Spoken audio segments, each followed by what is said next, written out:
Hello दोस्तों, कैसे हो आप लोग। तो आज हम न्यू सब्जेक्ट शुरू करने वाले हैं अपना human anatomy physiology and pathophysiology. तो ये हमारे बी फार्मेसी फर्स्ट सेमेस्टर का सब्जेक्ट है। तो इस सब्जेक्ट में हमने पढ़ना क्या है, बेसिकली हमने इसमें तीन चीजें पढ़नी है। एक एनाटॉमी के बारे में पढ़ना है, एक फिजियोलॉजी के बारे में पढ़ना है, एक हमने पैथोफिजियोलॉजी के बारे में पढ़ना है। अब ये होता क्या है, देखो। एनाटॉमी में बेसिकली हमने यही पढ़ना है कि हमारी जो ह्यूमन बॉडी है उसके अंदर कौन कौन से पार्ट्स हैं और वो पार्ट्स कहाँ कहाँ प्रेजेंट है। तो बेसिकली आपको पता है जो हमारा हार्ट है वो हमारे चेस्ट में प्रेजेंट है हमारे डिस्टेंट पार्ट में, ठीक है। तो वैसे अलग-अलग जो ऑर्गन्स अलग जगह प्रेजेंट है। अब जैसे समझो एक हमारी जो ह्यूमन बॉडी है, उसके अंदर 206 बोन्स होती हैं, ठीक है। अब ध्यान से देखो जो हमारे 206 बोन्स है वो हमारी बॉडी में अलग-अलग जगह डिस्ट्रीब्यूट है। अब वो एक जगह तो नहीं है। अब ध्यान से आपको मैं एक एग्जांपल देता हूँ, जैसे हमारी समझो एक स्कल है। अब स्कल के अंदर बहुत सारी बोन्स होती हैं। अब आपको लग रहा होगा स्कल तो एक ही बोन है, नहीं ना, नहीं।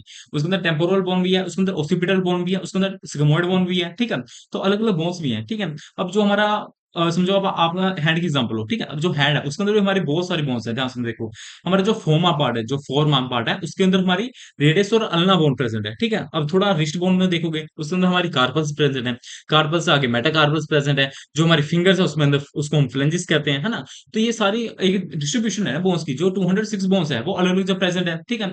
जैसे हमारी कार्पल्स है उसके अंदर 8 बोन्स होती हैं, 7 बोन्स होती हैं कार्पल्स के अंदर। मेटाटार्सल्स टार्सल्स के अंदर हमारी 8 होती हैं। रेडियस एक है, अल्ना एक है, एक हाथ में एक है, दूसरे हाथ में भी एक एक है। तो टोटल हमारे 2 रेडियस हो गए, 2 अल्ना हो गया, 2 फीमर हो गए, 2 फीमर बोन हो गए, 2 टिबिया टिबिया बोन है, 2 फिबुला बोन है, ठीक है ना। ये हमारी अरेंजमेंट है ना हर एक बोन की अलग अलग जगह पे, ठीक है। हिप बोन है, हमारे 12 रिब के जिसके पेयर्स हैं। अब जो रिब के जिसे हमारे जो रिब्स बोन है हमारे, वो भी आगे डिस्ट्रीब्यूट हुए हैं। जैसे हमारे रिब्स हैं उसमें से हमारे कुछ पेयर्स हमारे ट्रू रिब्स होते हैं, कुछ फॉल्स रिब्स होते हैं, कुछ हमारे फ्लोटिंग रिब्स होते हैं। तो हम आगे पढ़ेंगे एक एक करके डिटेल में, ठीक है, जब हमारे टॉपिक्स में आते रहेंगे ये टॉपिक्स। तो बेसिकली जो एनाटॉमी में हम यही पढ़ेंगे, हमारा जो ह्यूमन बॉडी है उसके अंदर कौन कौन से पार्ट्स प्रेजेंट है, कौन कौन से उसके बॉडी पार्ट्स और कहाँ कहाँ वो प्रेजेंट है, ठीक है। अब जो हम बात करते हैं फिजियोलॉजी में क्या पढ़ेंगे, फिजियोलॉजी में बेसिकली हम पढ़ेंगे कि जो बॉडी पार्ट्स हैं उनका एक्चुअल में फंक्शन क्या है, वो काम कैसे करते हैं, उनका फंक्शन क्या है। अब ध्यान से देखो जो हमारे बोन्स है वो हमारे को क्या कर रहे हैं, हेल्प। वो हमारे को मूवमेंट में हेल्प कर रहे हैं। वो हमारे एक बॉडी को एक स्ट्रक्चर प्रोवाइड कर रहे हैं, एक शेप प्रोवाइड कर रहे हैं, है ना। अब जैसे आपने कभी देखा होगा जिनका क्लेविकल बोन छोटा होता है उनका थोड़ा जो अपना शोल्डर होता है वो थोड़ा समझ लो कि इतना वाइड नहीं होता, ठीक है, शॉर्टर होता है। और कईयों का जो क्लेविकल बोन होता है वो लंबा होता है, उनका बोन्स अपना जो शोल्डर भी हैवी लगता है, पूरा बाहर को निकला होता है ना। तो एक अलग अलग ह्यूमन बॉडी को स्ट्रक्चर भी प्रोवाइड कर रहा है, शेप भी प्रोवाइड कर रहा है। अब ध्यान से देखो और वो मूवमेंट में कैसे हेल्प कर रहा है, देखो। जो अगर हमारी बॉडी में बोन्स ही नहीं होंगी तो हम एक जेली लाइक स्ट्रक्चर नहीं लगेंगे अमीबा की तरह कि हमारे में बोन्स ही नहीं है ना। तो वैसे अलग अलग इनके अपने काम होते हैं, तो आप देखोगे आगे, ठीक है। अब उसके बाद जैसे हार्ट ही हो गया। अब हार्ट क्या कर रहा है, हमारी बॉडी में ब्लड पंप कर रहा है, हमें पता है ना।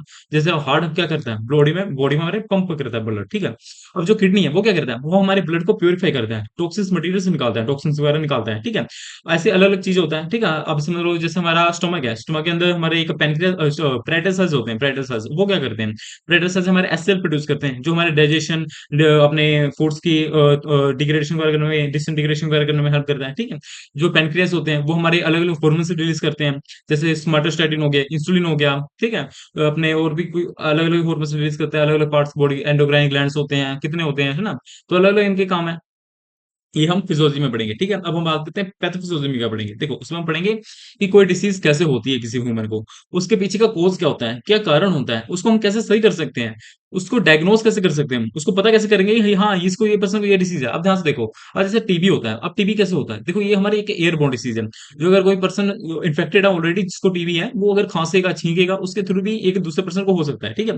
क्योंकि एयरबोर्न डिसीज है, वो एयर में ट्रेवल करता है, वो ह्यूमन के अंदर जाएगा, उसके अंदर लंग्स में जाएगा, लंग्स के अंदर वो अपना एक समझ लो, एक आपको मैं थोड़ा ब्रीफ में बताता हूँ, एक अपना समझ लो एक लार्ज जैसा बनाएगा, थोड़ा थिकनेस समझो, जैसे बताऊं मैं आपको, स्टिकी मटेरियल टाइप का बनाएगा, जिसकी वजह से वो चिपक जाएगा, उसके बाद वो स्प्रेड होगा, फिर हमारे लंग्स को खराब कर देगा। कभी आप ध्यान देना कि जो हमारा टीबी है उसमें हम लंग्स को डायग्नोस करते हैं, तो कभी जो टीबी में जो समझो बहुत जो रोस्ट लेवल का टीबी होता है, मतलब कि पर्सन ऑलमोस्ट उसका लंग्स खराब हो गया तो वो पूरा ब्लैक एंड टाइप होता है ना।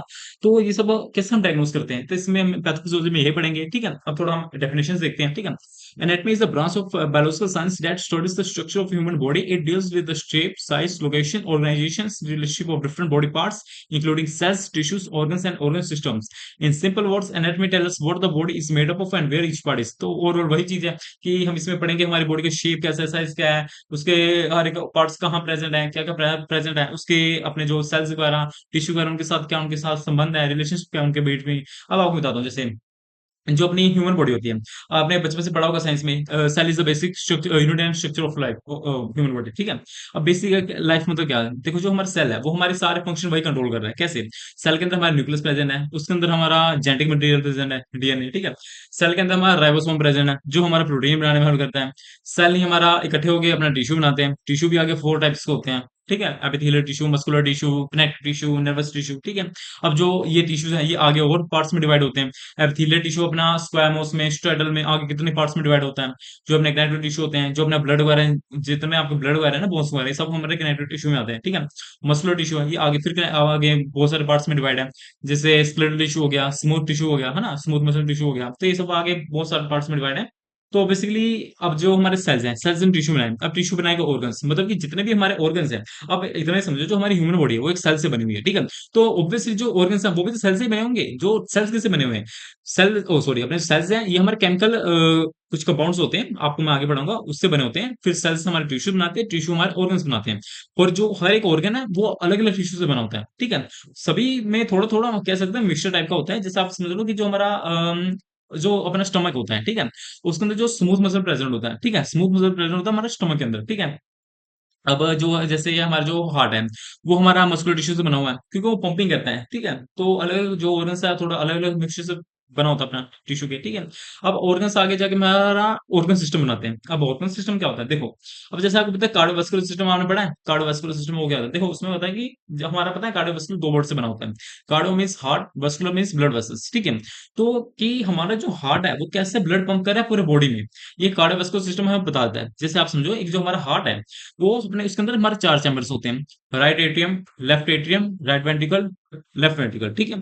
तो जो ब्लड समझ लो, अब मैं इतना डिटेल में बताऊंगा, वैसे कार्डियोवास्कुलर आपने देखना है, वीडियो ऑलरेडी अपलोड है चैनल पे, आप देख सकते हो। तो उसी के थ्रू हमारा जो ब्लड जाता है अपना ब्लड वेसल में जाता है, ब्लड वेसल हमारे डिफरेंट डिफरेंट ऑर्गन्स में पहुंचाता है, ठीक है। जो ब्लड वेसल है डिफरेंट डिफरेंट ऑर्गन्स को पहुंचा रहा है ब्लड, ठीक है।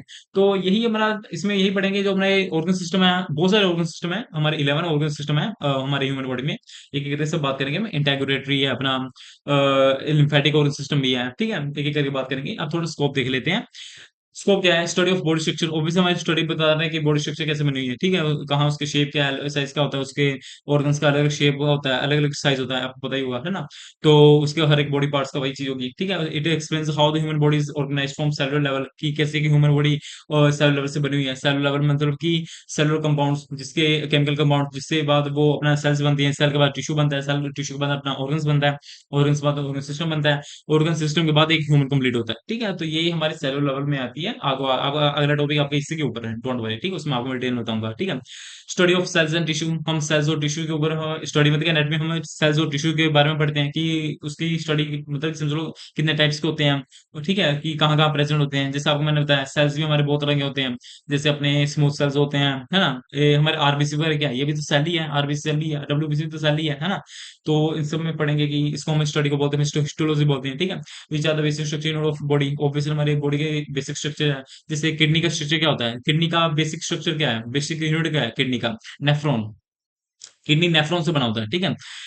उसके बाद हम बात करते हैं study of organ, organ system की, हम ऑर्गन्स के बारे में पढ़ेंगे, ऑर्गन से क्या ऑर्गन सिस्टम बन रहा है उसके बारे में पढ़ेंगे।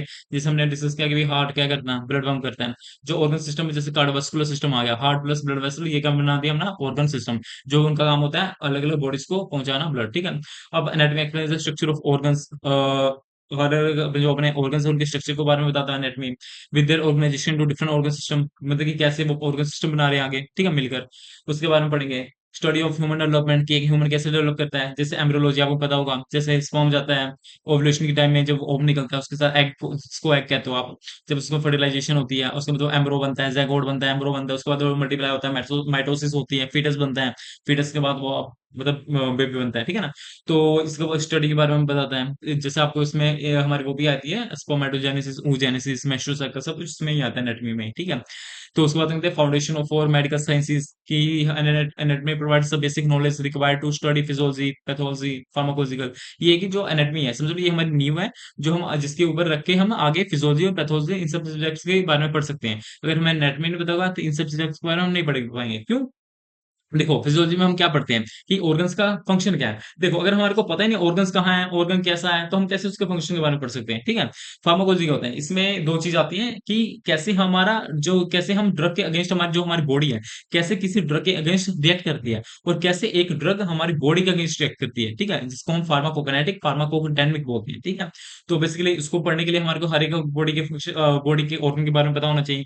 कि जैसे हमें बताएं जो हार्ट है, अगर बाई चांस किसी को हार्ट अटैक आ रहा है, तो उसके पीछे दो तीन रीजन हो सकते हैं। जो कि उसके ब्लड वेसल्स हैं, वो उसके नैरोइंग हो गई है, कंस्ट्रिक्शन हो गई है उसके ब्लड वेसल में, ज्यादा ब्लड नहीं जा पा रहा अपने हार्ट को, जिसकी वजह से वो ब्लड पंप नहीं कर पा रहा, ठीक है। या फिर समझ लो कि जो उसके हार्ट के मसल्स है वो वीक हो गए हैं, ठीक है। आपको पता है ना, जो हार्ट हमारे मस्कुलर टिश्यू बना होता है, वो वीक हो जाते हैं, तो वो पंप नहीं हो पाता है, ठीक है। तो हमें पहले उस ऑर्गन्स के बारे में पता होना चाहिए कि ऑर्गन्स कहाँ है, उसके क्या क्या चीजें उसमें बना हुआ है, उसके क्या फंक्शन होते हैं, तभी हम फार्माकोलॉजी आगे पढ़ पाएंगे। सर्जरी वगैरह देख लो, जैसे आपको पता है, जो ह्यूमन है वो हम कहीं भी सर्जरी करते हैं, तो हर स्किन एक जैसी नहीं होती हर जगह पे। आप ध्यान से देखो कभी, आप जैसे अपने कभी फुट की पाम की स्किन देखना, जो आपकी सोल है उसकी स्किन देखना, वो थोड़ी हार्ड होगी एज कम्पेयर टू आपकी पाम की स्किन, हैंड की पाम की स्किन होगी, या फिर आपके नेक अराउंड की वगैरह थोड़ी सॉफ्ट स्किन होगी, है ना। तो स्किन की भी थोड़ी अलग अलग, स्किन में भी बहुत सारे उसके लेयर्स होते हैं। कोनियम जैसे एपिथेलियल, एपिथेलियल सॉरी अपनी एपिडर्मिस होगी, डर्मिस होगी, सब डर्मिस होगी, उसके आगे भी हमारे आगे के उनके भी पार्ट्स होते हैं। ठीक है, तो वही बता रहा है कि कुछ हमारी हार्ड स्किन होती हैं, जब सर्जरी करते हैं तो हम इस चीज का ध्यान रखते हैं कि कहाँ पे हमें कौन सी सीजर मारना है, ठीक है। दूसरी स्टडी होगी other medical sciences, clinical importance, knowledge of anatomy is essential for disease diagnose, surgery, medical science. वही है कि हमारे को एनाटॉमी ये भी बताते हैं कि एनाटॉमी, अगर हमें एनाटॉमी के बारे में पता होगा, मतलब कि हमें ऑर्गन्स के बारे में पता होगा, तभी हम किसी डिसीज को डायग्नोस कर पाएंगे, सर्जरी कर पाएंगे ऑब्वियसली। अब जैसे आपको बताता हूँ, जैसे हमें बोन्स है, हम बोन्स का ब्लड टेस्ट तो नहीं लेते ना। हम बोन्स को कैसे डायग्नोस करते हैं, एक्सरे के थ्रू, सीटी स्कैन के थ्रू, ठीक है। बट अगर हमारी जैसे किडनी वगैरह का टेस्ट करना होता है, तो हम अपना ब्लड लेते हैं, है ना। तो ये हमें पता नहीं, जैसे किडनी क्या है, नेफ्रॉन होता है, नेफ्रॉन क्या करता है, उसके अंदर ग्लोमेरुलस होता है जो हमारे ब्लड को प्योरीफाई करता है। अगर वो ब्लड को प्योरीफाई नहीं कर पाएगा, तो जो हमारा जो बॉडी के अंदर ब्लड फ्लो कर रहा होगा, वो थोड़ा टॉक्सिक होगा, ठीक, उसमें गंद प्रेजेंट होगा, गंदा वगैरह होगा, है ना। तो हम उसको डिटेक्ट कर सकते हैं ब्लड को सैंपल लेके, ठीक है। बट जो हमारे बोन्स है उसको थोड़ा हम डिटेक्ट कर सकते हैं, वो तो अगर फ्रैक्चर कहीं, तो फिर तो हमें सीटी स्कैन वगैरह कराना पड़ेगा, है ना। तो ये हमारे को उसको पहले पता होना चाहिए ना कि जो हमारा ऑर्गन है उसका काम क्या है, उसका फंक्शन क्या है, ठीक है। वो कैसे रिएक्ट करेगा, कैसे वो किस चीज से बना हुआ है। जैसे हमारा जो बोन्स है वो कनेक्टिव टिश्यू से बना हुआ है, कनेक्टिव टिश्यू का ये फायदा होता है कि अगर हमारी कहीं बोन्स में फ्रैक्चर होती है, वो फिर से अपने आप को हील कर लेता है, ठीक है। बट जो हमारे कनेक्टिव टिश्यू से नहीं बने होते, वो अपने आप को हील नहीं कर पाते जल्दी। जैसे जैसे आपकी किडनी होगी, जो किडनी एक बार डैमेज होती है, वो डैमेज होती है, वो अपने आप को हील नहीं कर पाती किडनी, ठीक है, याद रखिएगा। अब physiology, physiology is the branch of biological science that studies the normal function of human body. It explains how cells, tissue, organ systems work together to perform a various life. तो कैसे काम करते हो, बेसिकली वही है कि कैसे organ का क्या काम है, ऑर्गन सिस्टम का काम है, ठीक है। तो जैसे ऊपर वाली बात होगी, इट एक study of important physical processes as digestion. हाँ, इसके बारे में हम जो फिजियोलॉजी है, ये हमारे को ये भी बताते हैं कि डाइजेशन कैसे होती है, रिस्पायरेशन कैसे होती है, ब्लड सर्कुलेशन कैसे होता है, एक्सक्रीशन कैसे होती है। आपको थोड़ा थोड़ा मैं ओवरव्यू देता हूँ ना। जैसे डाइजेशन है, जब हम फूड से लेते हैं, फूड खाते हैं, ठीक है, उसके बाद क्या होता है, वो थोड़ा थोड़ा डिसइंटीग्रेट होता है, छोटे छोटे पार्ट्स में डिवाइड होता है, उसके बाद एसएल में जाता है, एसएल सॉरी मतलब हमारे स्टमक में एसएल प्रेजेंट होता है। एसएल उसको डाइजेशन में हेल्प करता है, डाइजेशन मतलब कि उसको डिसइंटीग्रेट करता है बहुत छोटे छोटे पार्ट्स में। उसके बाद क्या होता है, जो जो हमारे कुछ फूड्स होते हैं, वो अपने स्टमक के जो उसके अंदर न्यूट्रिशन वगैरह होते हैं, कुछ प्रोटीन वगैरह, वो हमारे स्टमक में वहां से डाइजेस्ट होते हैं। नहीं तो अपने जो स्मॉल इंटेस्टाइन होते हैं, वहां से ज्यादा फूड अपना डाइजेस्ट होता है। उसके बाद जो अपना समझ लो कि जो हमें डाइजेस्ट करना था, जो हमें न्यूट्रिशन लेने थे, जो हमें प्रोटीन लेने थे, वो ले ली। अब उस बाकी का क्या करें, बाकी हमारे एक्सक्रीट आउट होते हैं, मतलब कि हमारे फीसिस के थ्रू, फीसिस पता है आपको क्या होता है, ठीक है। उसके थ्रू एक्सक्रीट आउट होते हैं, ठीक है। एक्सक्रीशन क्या होता है, मतलब कि समझ लो कि हमने जो ब्लड्स में कोई टॉक्सिक मटेरियल्स है, ठीक है, उसको हम कैसे एक्सक्रीट आउट कर रहे हैं, वो हमारा किडनी करता है। कैसे, किडनी के अंदर होते हैं हमारे नेफ्रॉन, नेफ्रॉन के अंदर होते हैं हमारे चार पार्ट्स होते हैं, ठीक है। एक होता है ग्लोमेरुलस, उसको हम बोमन्स कैप्सूल भी कहते हैं। एक होता है हमारा पीसीटी, एक होता है डीसीटी, और एक होता है लूप ऑफ हेनली, ठीक है।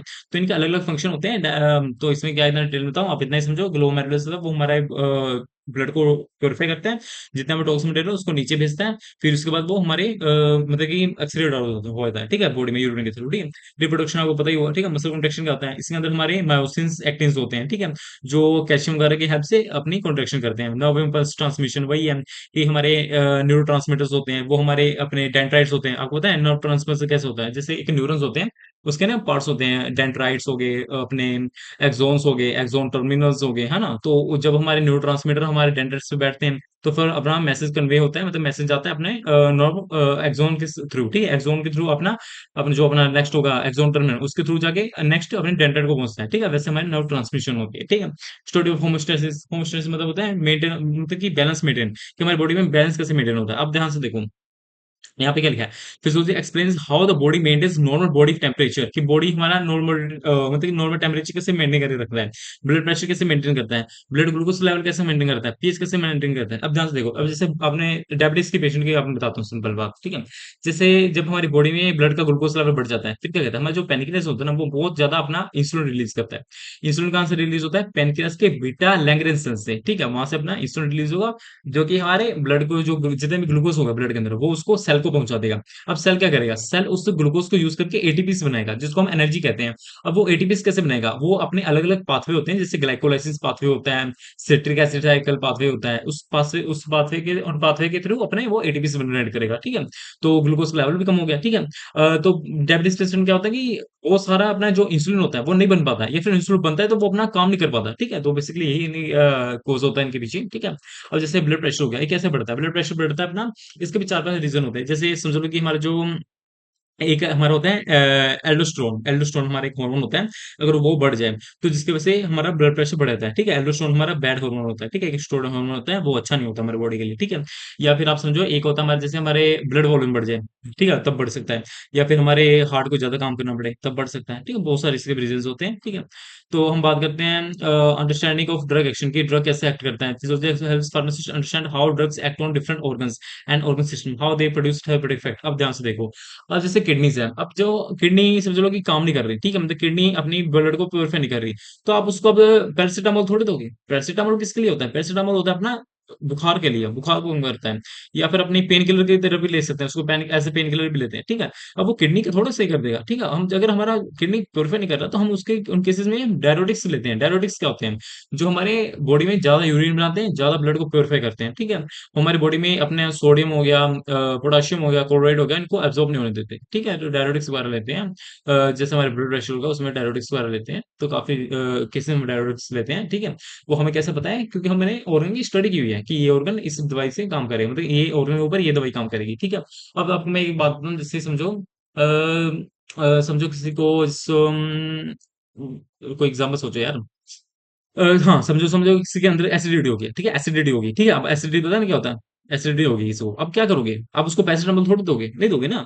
उसका एसिडिटी के लिए आप आर्ट एसिड दे दोगे। आर्ट एसिड क्या होता है? जो अपने एसिडिटी को न्यूट्रलाइज कर देता है, जिसकी वजह से क्या होता है? एसिड न्यूट्रलाइज होता है, अपनी एसिडिटी नहीं बन पाती। जैसे ओमेप्राजोल हो गया, पेंटाप्राजोल हो गया, रेविप्राजोल हो गया, ये सब हमारे ड्रग्स हैं जो हम यूज करते हैं एज अ आर्ट एसिड, ठीक है? जैसे आप इनो कहते हो ना, इनो, इनो भी हमारा आर्ट एसिड होता है। उसमें ध्यान से कभी उसके सोल्ट में देखना, सोडियम कार्बोनेट, ये सब उसमें आपको बेसिस मिलेंगे, जो आर्ट एसिड्स मिलेंगे, जो अपना यही सब सही करता है, आर्ट जो एसिडिटी होता है उसको न्यूट्रलाइज करता है, ठीक है? तो हमारे को पता है ना, जैसे हमारी जो एसिडिटी होगी, एसिड बढ़ गया, तो हम उसको आर्ट एसिड देंगे, हम उसको पैरासिटामोल नहीं देंगे, उसको डायरेटिक्स नहीं देंगे। तो हमें पता है ना ऑर्गन्स कैसे काम करेंगे किसी ड्रग के अगेंस्ट, ठीक है? बेसिस फॉर डिसीज और clear understanding of normal body function is essential before studying the abnormal condition. हाँ, ये भी बोल रहे हैं कि देखो, अगर हमारे को कोई डिसीज हो गया, कैसे पता लगेगा? पहले हमें ये तो पता लगे कि हमारा जो फंक्शन है, हमारे कोई बॉडी का जो कोई ऑर्गन है, वो एक्ट कैसे करता है। जब वो वैसा एक्ट ना कर रहा हो, जो कुछ एब्नॉर्मली एक्ट कर रहा हो, तब हम पता करेंगे ना कि हाँ, ये तो डिसीज है। अब ध्यान से देखो, अब जैसे हमें पता है कि जैसे सपोज करो कोई चीज है, जैसे हमारा किडनी समझो, किडनी है, ब्लड को प्योरीफाई करता है, ठीक है? अब समझो कि हमने टेस्ट लिया, एक सैंपल लिया ब्लड का, जिसमें हमारे जो ब्लड में जो टॉक्सिक लेवल है, जो टॉक्सिन्स है, वो बहुत प्रेजेंट है, मतलब कि ब्लड प्योरीफाई नहीं हुआ। तो हमें कुछ पता लग रहा है कि मतलब कि ये किडनी काम नहीं कर रहा, तभी तो ब्लड प्योरीफाई नहीं हो रहा, क्योंकि ब्लड तो प्योरीफाई होना चाहिए, किडनी काम कर रहा हो तो। तब हम पता कर सकते हैं जो हमारी किडनीज काम कर रही है कि नहीं कर रही, ठीक है? तो ऐसे ही समझ सकते हो अलग अलग केसेस में, जैसे समझो कि जैसे जैसे हमारा हार्ट ही है, ठीक है? अब हार्ट ब्लड को पंप कर रहा है। अब समझ लो, हाँ, समझो सीधा छोड़ो, किसी को हाइपरटेंशन है, हाइपरटेंशन क्या होता है? बीपी बढ़ गया, ठीक है? अब बीपी कैसे बढ़ गया? ऊंची ऊंची सांस ले रहा है, क्योंकि हमें पता है एक नॉर्मल इंसान कैसे सांस लेता है नॉर्मली, ठीक है, मे बी 72 टू 90 टाइम्स तक उसकी हार्ट बीट चलती है ना, इतना ही होता है ना। अब ध्यान से देखो उसकी हार्ट बीट बढ़ गई है, वो सांस ऊंची ले रहा है, तो हमें पता लगे ना ये कुछ एब्नॉर्मल कंडीशंस है।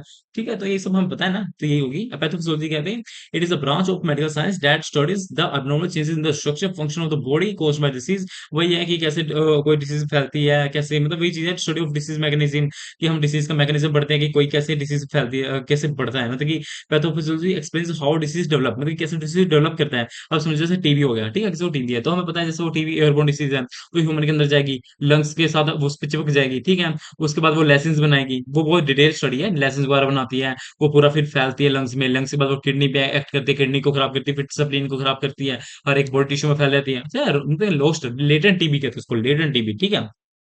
Pathophysiology explains how disease develop and how they disturb the normal function of cells. हमें पता है अगर टीबी हो गया तो पर्सन लंग्स उसका काम नहीं कर पाएगा, ऊंची ऊंची सांस लेगा, उसको ऑक्सीजन नहीं मिल पाएगा, क्योंकि और लंग्स क्या होता है, लंग्स हमारा एक्सचेंज ऑफ गैसेज में हेल्प करता है, जहाँ पे ऑक्सीजन की एक्सचेंज होती है, कार्बन डाइऑक्साइड की, वो बाहर निकलता है ऑक्सीजन, तो ब्लड के अंदर जाता है, ठीक है। आपको पता होगा जिस कार्डियोवास्कुलर सिस्टम पढ़ोगे आप, उसमें बताऊंगा मैं इसे। हार्ट है, जब उसमें हार्ट ब्लड फ्लो करता है वो अपना लंग्स में जाता है, लंग्स के थ्रू उसमें एक्सचेंज ऑफ गैसेज होती है, वो कार्बन डाइऑक्साइड देता है और लंग्स कार्बन डाइऑक्साइड लेता है और ऑक्सीजन देता है, फिर ऑक्सीजन हमारे हर एक ब्लड के थ्रू हर एक ऑर्गन में जाता है, ठीक है। तो डिसीज का मैकेनिज्म पता लगता है, जैसे अब वायरल डिसीज हो गया, वायरल वायरस के जो करता है, अब हमें कैसे होता है वायरस करता है। कई वायरस होते हैं जो इजिली मर जाते हैं, कई वायरस इजिली नहीं मर पाते, जैसे कोविड हो गया, कोविड जो कोविड था वो भी एक वायरल इन्फेक्शन था जो वायरस कर रहा था, ठीक है। तो हम उससे पता करते हैं कि वो डिसीज कैसे फैलता है, उसका मैकेनिज्म क्या है, स्टडी ऑफ कोज, मतलब कैसे इसके पीछे का कोज क्या है, मतलब डिसीज का कारण क्या है, उस डिसीज की। अब ध्यान से देखो जैसे एड्स वगैरह होगी, तो हमें पता है जो एड्स वगैरह होती है कैसे होती है, सेक्सुअल कॉन्टैक्ट से होती है ना। तो हमें पता नहीं कुछ ऐसी चीजें, तो हमें पता है इसका कारण ये हो सकता है, या फिर किसी पर्सन ने इन्फेक्टेड नीडल यूज की हो, या फिर ब्लड के कॉन्टैक्ट के थ्रू भी हो सकता है, ठीक है। मतलब ऐसे नहीं टच किया तो हो गया, नहीं ऐसा नहीं होता। जब ब्लड का एक्सचेंज ऑफ गैसेज होता है, मतलब ट्रांसफ्यूजन के थ्रू, ट्रांसफ्यूजन क्या होता है, जब किसी डोनर अपना किसी रिसीवर को ब्लड दे रहा है, ठीक है, तो अगर उसको कोई प्रॉब्लम हो तो वो भी हो सकता है। जैसे हेपेटाइटिस समझो यार, हेपेटाइटिस बी पता है ना आपको, हेपेटाइटिस बी होता है जो हमारी ब्लड के थ्रू हो सकता है, ठीक है। या फिर ये भी समझ लो कि ऐसे एड्स की तरह ही होता है, ठीक है ना, HIV वायरस की तरह होता है, ठीक है। स्टडी एंड साइंस की हम उसके वो साइंस क्या हो सकते हैं, हम बताएं एड्स होता है उसमें हमारा इम्यूनिटी सिस्टम, जो हमारा इम्यून सिस्टम है वीक होता है, हमें मतलब वीकनेस होती है, हमें बहुत जल्दी डिसीज होती है, कोई भी हमारे बहुत जल्दी वायरल इन्फेक्शन होता है, बहुत जल्दी बीमारी होती है, ठीक है। तो अंडरस्टैंडिंग डिसीज प्रोग्रेशन की हमें पता है जो एड्स है वो धीरे धीरे अपना बॉडी को मारती है, मतलब धीरे धीरे इंसान को वीक करती है। बेसिस फॉर डायग्नोस में डायग्नोस कैसे सकते हैं, ब्लड के थ्रू डायग्नोस कर सकते हैं, ब्लड सैंपल के थ्रू। ट्रीटमेंट क्या है, इसकी ट्रीटमेंट कोई नहीं है, बेसिकली हम इसको न्यूट्रास्यूटिकल्स देते हैं, अपने स्टोर ड्रग्स देते हैं जिसकी वजह से उसका इम्यून सिस्टम स्ट्रॉन्ग हो, ठीक है, जितना हो सके। एंटीऑक्सीडेंट्स देते हैं, ठीक है, रोल इन फार्माकोथेरेपी। वही है कि it helps pharmacist understand how medicine work by correcting abnormal body functions. वही है कि कैसे डिसीज दें, कि कैसे वो काम करें। तो वही तो इंट्रोडक्शन वीडियो, तो भाई ये बोरिंग होगी ऑब्वियसली, है ना। जैसे हमारी कुछ इंटरेस्टिंग टॉपिक्स आएंगे तो उसमें आपको मजा आएगा, एग्जांपल के साथ समझाऊंगा आपको, बिल्कुल मजा आएगा। आप बस लाइक शेयर सब्सक्राइब करके रखिए, जो इसके नोट्स हैं आपको टेलीग्राम चैनल पर मिलेंगे, ठीक है। तो आज के लिए इतना ही दोस्तों, थैंक यू।